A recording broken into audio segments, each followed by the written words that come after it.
ಯೇಸು ಕ್ರಿಸ್ತನ ಮಹಾಪರಿಶುದ್ಧ ನಾಮದಲ್ಲಿ ನಿಮ್ಮೆಲ್ಲರನ್ನು ವಂದಿಸುವಂತವನಾಗಿದ್ದೇನೆ.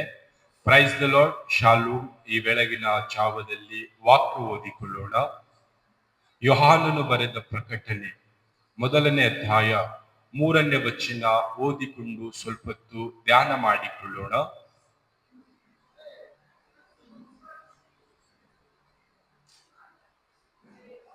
ಈ ಪ್ರವಾದನ ವಾಕ್ಯಗಳನ್ನು ಓದುವಂತವನು, ಕೇಳುವಂತವರು ಈ ಪ್ರವಾದನೆಯಲ್ಲಿ ಬರೆದಿರುವ ಮಾತುಗಳನ್ನು ಕೈಕೊಂಡು ನಡೆಯುವಂತವರು ಧನ್ಯರು. ಅವು ನೆರವೇರುವ ಸಮಯವು ಸಮೀಪವಾಗಿದೆ. ಸಂದೇಶದ ಶಿರೋನಾಮೆ ಧನ್ಯರು ಎಂಬುದಾಗಿ. ಯಾರು ಧನ್ಯರಿದ್ದಾರೆ, ಯಾಕೆ ಧನ್ಯರಾಗಿದ್ದಾರೆ ಎಂಬುದಾಗಿ ಈ ವಾಕ್ಯದ ಮೂಲಕ ನಾವು ನೋಡಿಕೊಳ್ಳುವಂತವರಾಗೋಣ.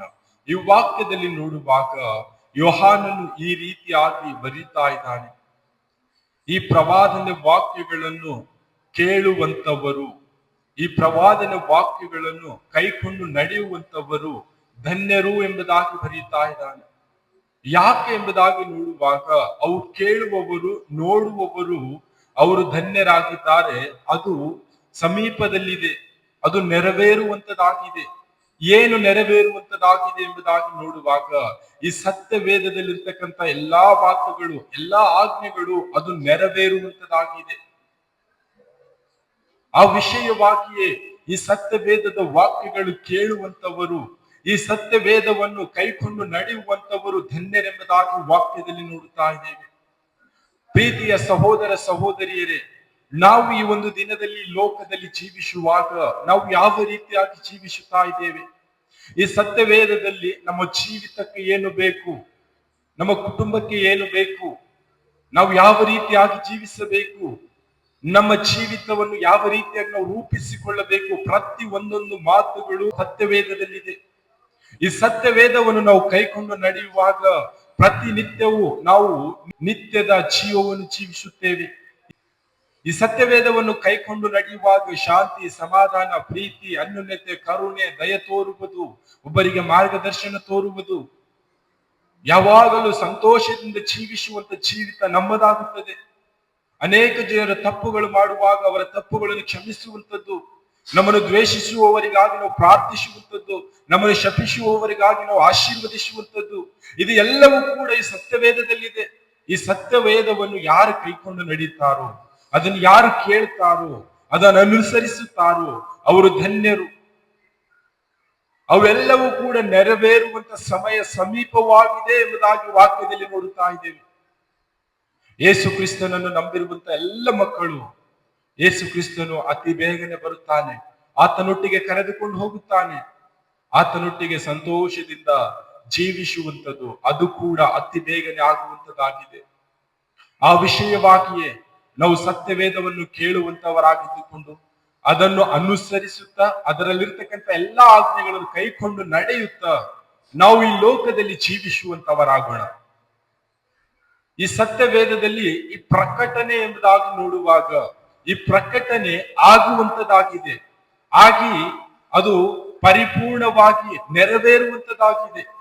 ಆ ನೆರವೇರುವಂತ ವಿಷಯ ಯೋಹಾನನು ಬರೆಯುತ್ತಾ ಇದ್ದಾನೆ. ಕೇಳುವಂತವರು ಧನ್ಯರಾಗಿದ್ದಾರೆ, ಅದನ್ನು ಕೈಕೊಂಡು ನಡೆಯುವಂತವರು ಧನ್ಯರಾಗಿದ್ದಾರೆ. ಅವು ಸಮೀಪದಲ್ಲೇ ಇದೆ, ಅದು ನೆರವೇರುವಂತದಾಗಿದೆ ಎಂಬುದಾಗಿ ಯೋಹಾನನು ಪ್ರಕಟಣೆ ಬರೀತಾ ಇದ್ದಾನೆ. ನಾವು ವಾಕ್ಯದ ಮೂಲಕ ತಿಳಿದುಕೊಂಡಿದ್ದೇವೆ, ನಾವು ಧನ್ಯರಾಗಬೇಕು, ನಾವು ಸಂತೋಷದಿಂದ ಜೀವಿಸಬೇಕು, ನಮ್ಮ ಜೀವಿತ ಪರಿಪೂರ್ಣವಾಗಬೇಕು, ನನ್ನ ಕುಟುಂಬ ಪರಿಪೂರ್ಣವಾಗಬೇಕು ಎಂಬುದಾಗಿ ನೋಡುವಾಗ ನಾವು ಸತ್ಯವೇದದಲ್ಲಿರ್ತಕ್ಕಂಥ ಈ ಸತ್ಯವೇದದಲ್ಲಿರ್ತಕ್ಕಂಥ ಎಲ್ಲಾ ಆಜ್ಞೆಗಳು ನಾನು ಕೈಕೊಂಡು ನಡೆಯಬೇಕು, ನಾವು ಕೈಕೊಂಡು ನಡೆಯಬೇಕು. ಆವಾಗ ನಮ್ಮ ಜೀವಿತ ಧನ್ಯವಾಗುತ್ತದೆ, ನಮ್ಮ ಜೀವಿತ ಪರಿಪೂರ್ಣವಾಗುತ್ತದೆ.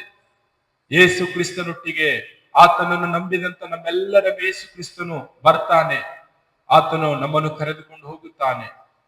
ಒಂದು ವೇಳೆ ನಾವು ಸತ್ಯವೇದವನ್ನು ಕೇಳಿದಾಗಲೂ, ಸತ್ಯವೇದವನ್ನು ನಾವು ಓದಿದಾಗಲೂ ಅದನ್ನು ನಾವು ಕೈಕೊಂಡು ನಡೆಯದೆ ನಮ್ಮದೇ ಆದಂತ ಜೀವಿತವನ್ನು ಜೀವಿಸುತ್ತಾ ಈ ಲೋಕದಲ್ಲಿ ನಾವು ಜೀವಿಸುವಾಗ ನಮ್ಮ ಜೀವಿತ ನಾಶನದ ಮಾರ್ಗ, ಪಾಪದ ಜೀವಿತ, ಹೇಳಿಕೊಳ್ಳಕ್ ಆಗದೇ ಇರ್ತಕ್ಕಂಥ ಜೀವಿತ ನಮ್ಮದಾಗುತ್ತದೆ.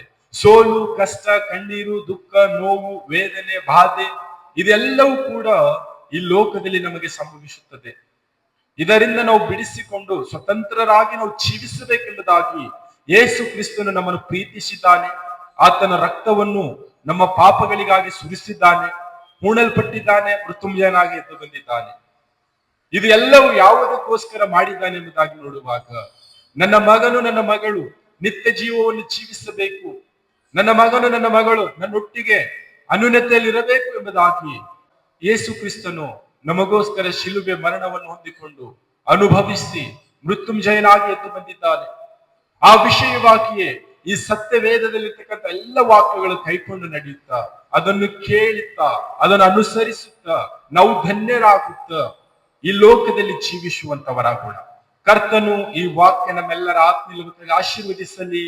ಆಮೆನ್.